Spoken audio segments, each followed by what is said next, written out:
deu, a terra dá, a terra cria. Homem, a terra cria, a terra deu, a terra a terra voga, a terra dá o que tirar. A terra acaba com toda mal alegria. A terra acaba com o inseto que a terra cria, nascendo em cima da terra, nessa terra de viver. Vivendo na terra, que essa terra de comer tudo que vive nessa terra, pra essa terra é alimento. Deus corrige o mundo pelo seu dominamento. A terra gira com o seu grande poder. Continuando nossos passos para entender melhor uma agrofloresta, aprendemos que a natureza não esconde segredos. Ela sempre deixa pistas. Cada planta que nasce espontaneamente no solo nos conta uma história, revelando não apenas condições do ambiente, mas também o caminho que ela está trilhando. Na agrofloresta, essas plantas indicadoras são como sinais de trânsito em uma estrada viva, apontando estágios de sucessão e até qualidade do solo. Se uma área limpa, nova, recém-aberta, começa a ser dominada por capins e ervas de crescimento rápido, a natureza está dizendo que precisa de sombra, cobertura no solo e sempre ela, a matéria orgânica. Se pequenas árvores pioneiras começam a surgir, é um sinal de que a regeneração está em curso. E quando espécies de ciclos longos, como jatobás e jequitibás, aparecem, sabemos que o sistema está atingindo estágios mais avançados e complexos, conhecidos também como clímax. Precisamos entender de uma vez por todas que aquele solo será ocupado de alguma forma, com plantas exercendo funções, sintetizando compostos, atraindo microvida e gerando matéria orgânica. Nas agroflorestas, não tentamos combater esses ciclos, pois não vemos as plantas como invasoras, mas sim como aliadas no caminho da sucessão e da estratificação. Olá, senhoras e senhores, sejam todos muito bem-vindos ao Muda Floresta. Eu sou o Zé. E eu sou a Claire, e esse é seu espaço agroecológico.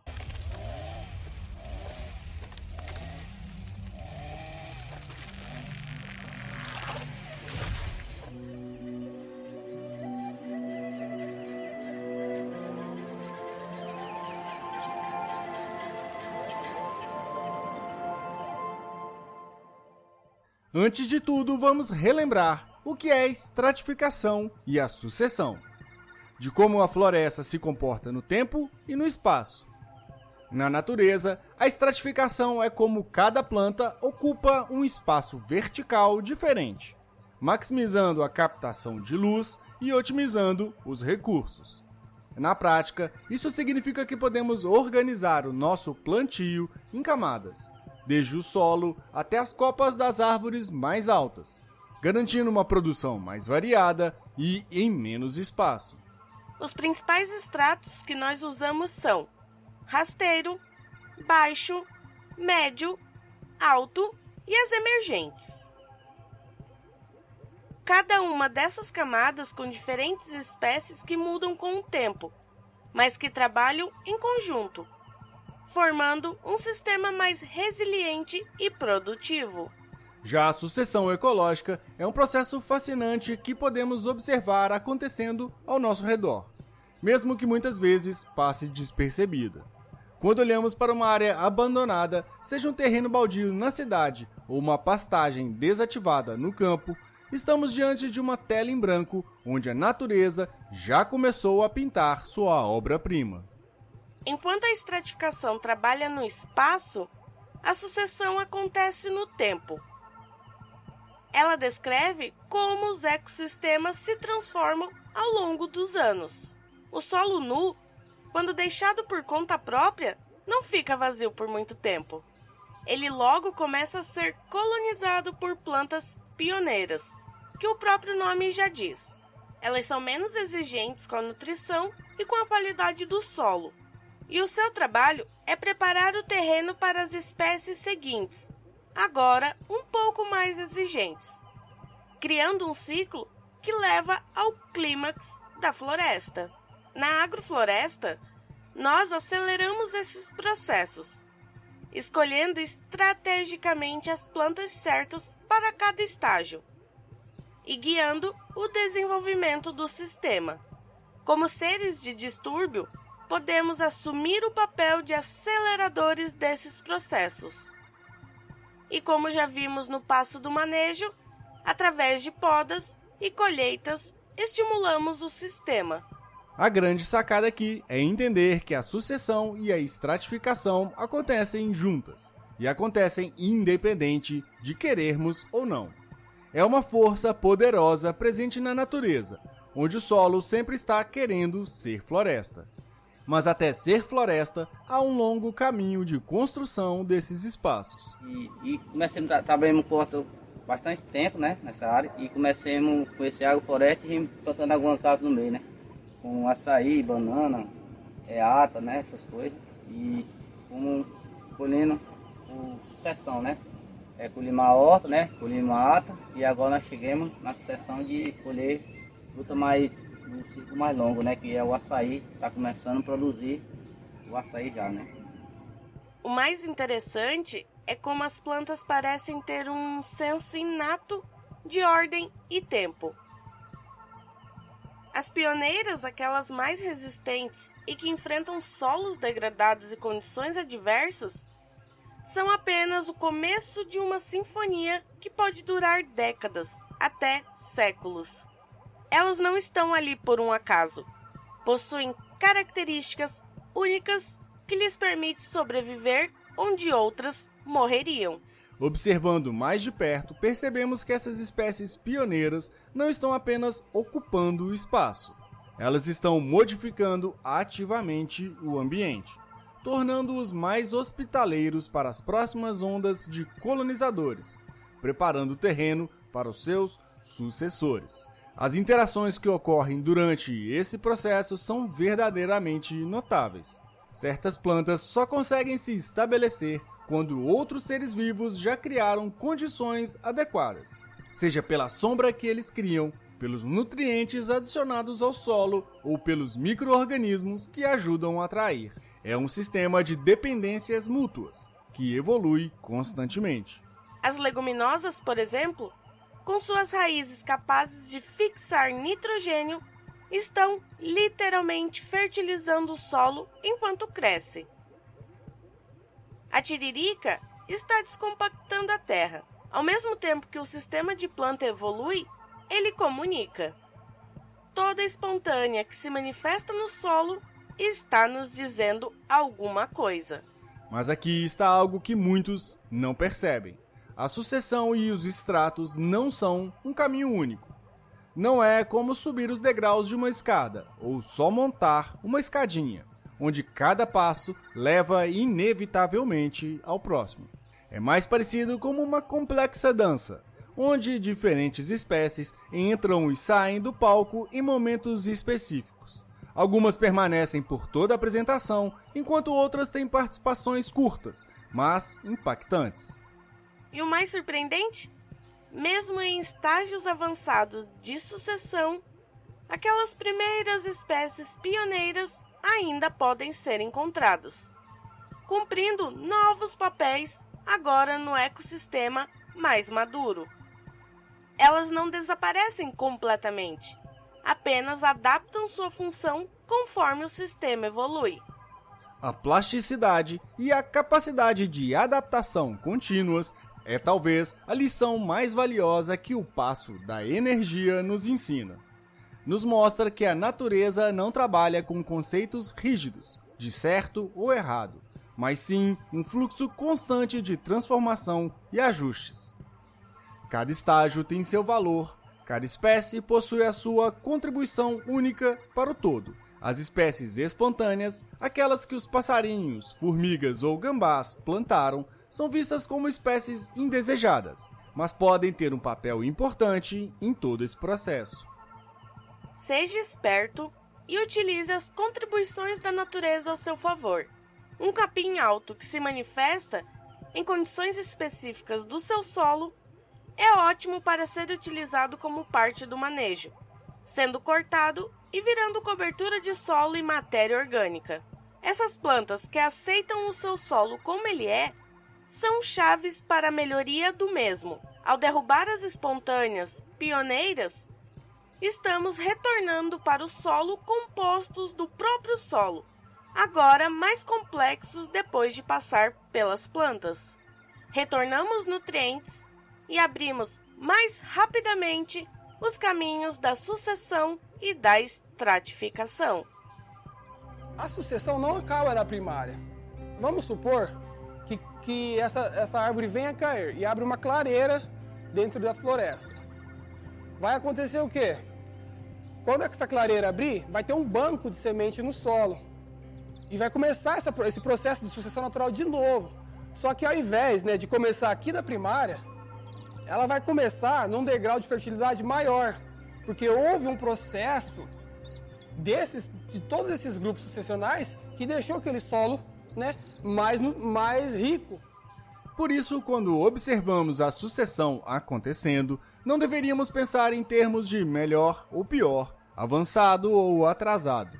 Cada ponto do processo é vital. Cada mudança traz novas possibilidades.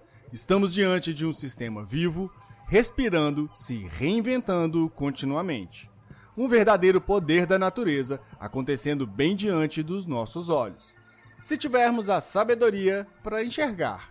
E claro, lembrando que a gente faz parte dele.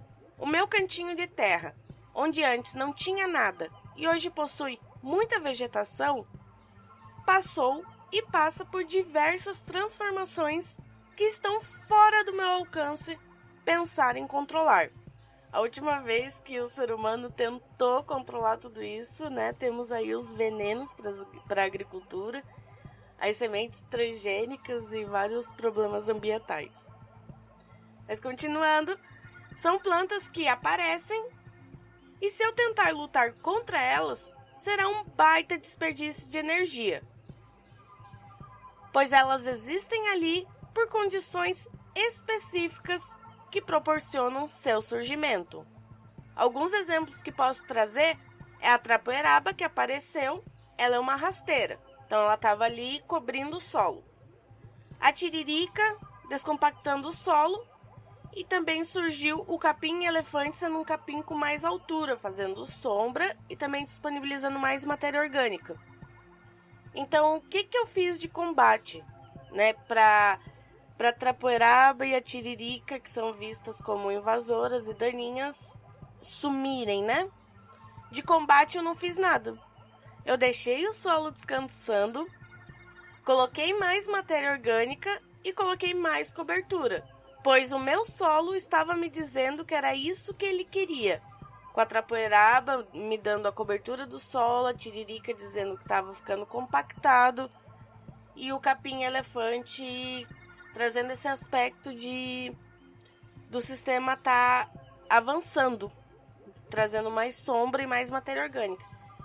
E dessa forma, só respondendo ao meu solo o que ele queria, a tiririca e a trapoeraba, da mesma forma que surgiram, desapareceram.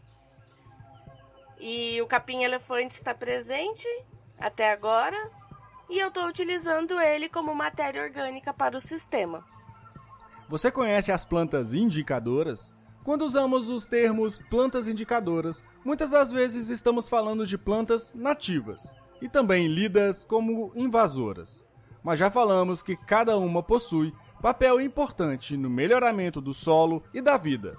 E aqui vamos começar a entendê-las como um diagnóstico do solo. Algumas plantas só se manifestam em condições específicas, e quanto mais tiver daquela planta, melhor ela indica as características físicas e até químicas daquele lugar.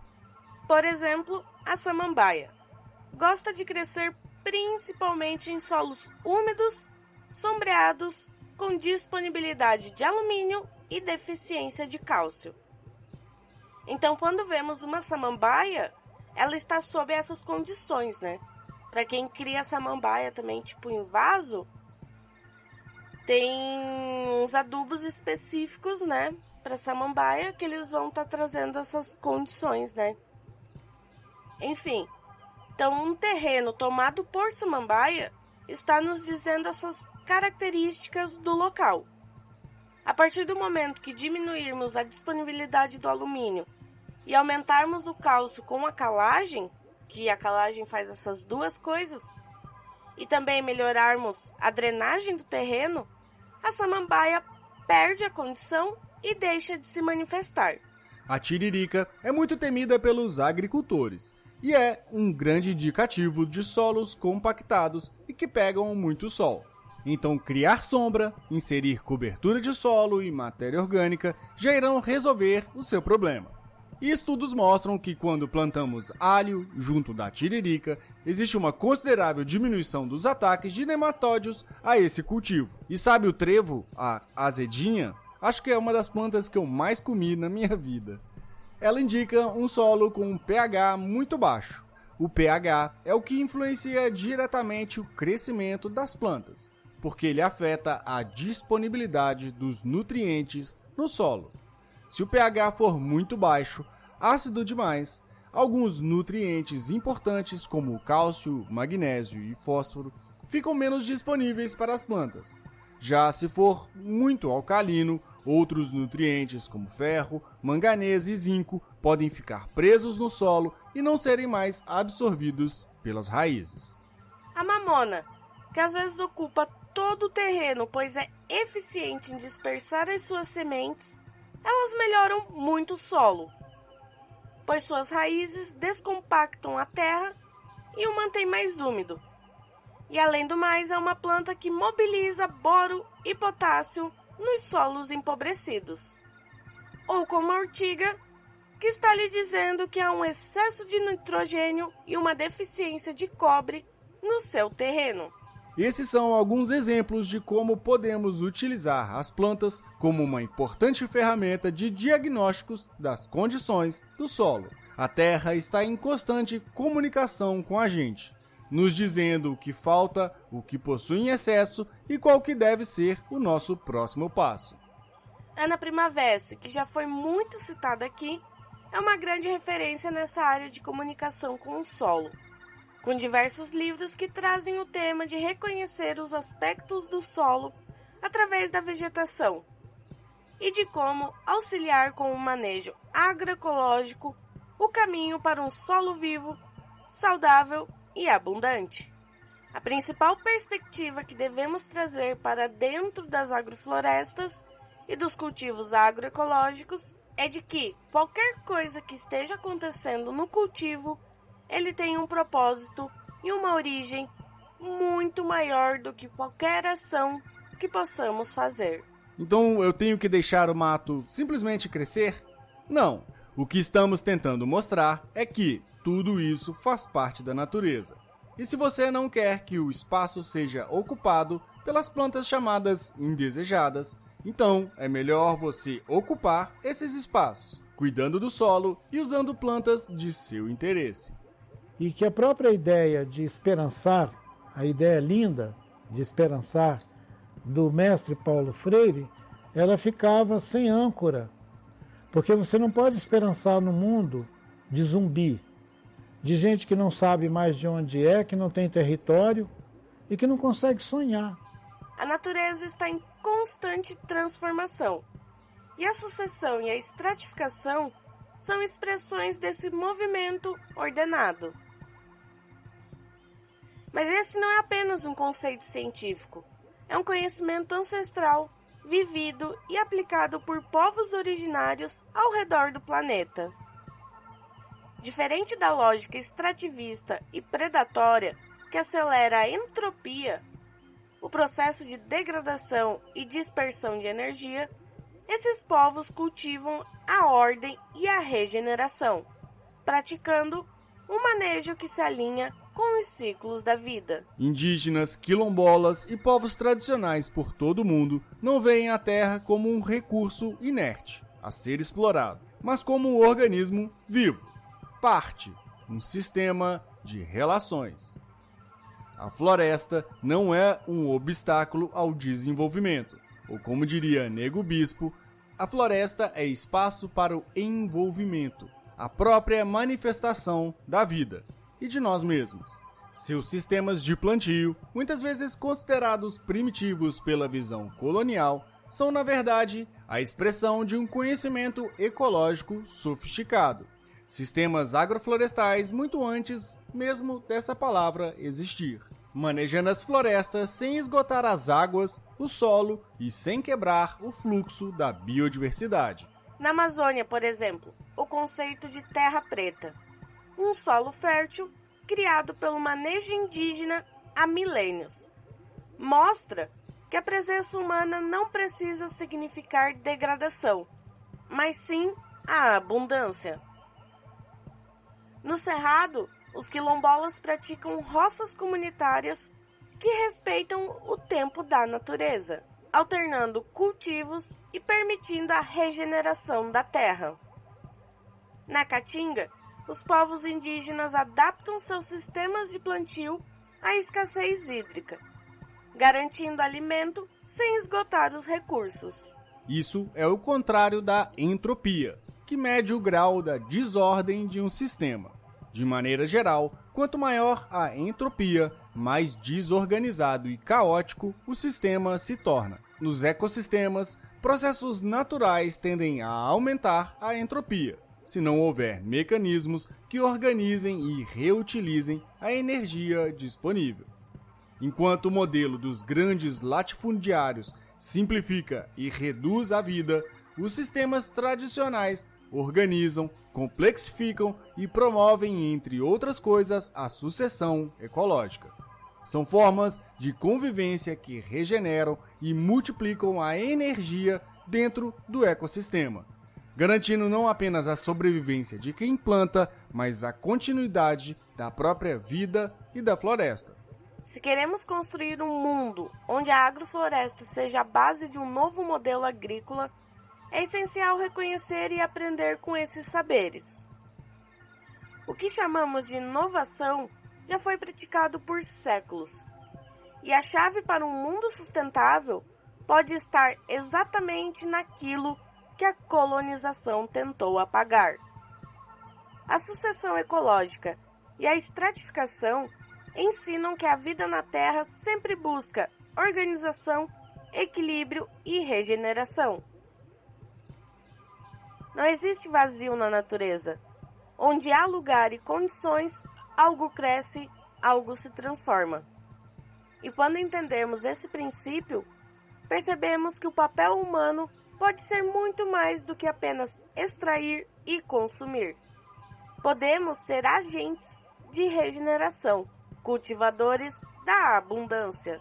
Para construir sistemas que sejam verdadeiramente sustentáveis, eu detesto essa palavra, precisamos observar e aprender com esses conhecimentos ancestrais, pois regenerar é mais do que plantar árvores, é plantar futuros, pois é florestas ou nada.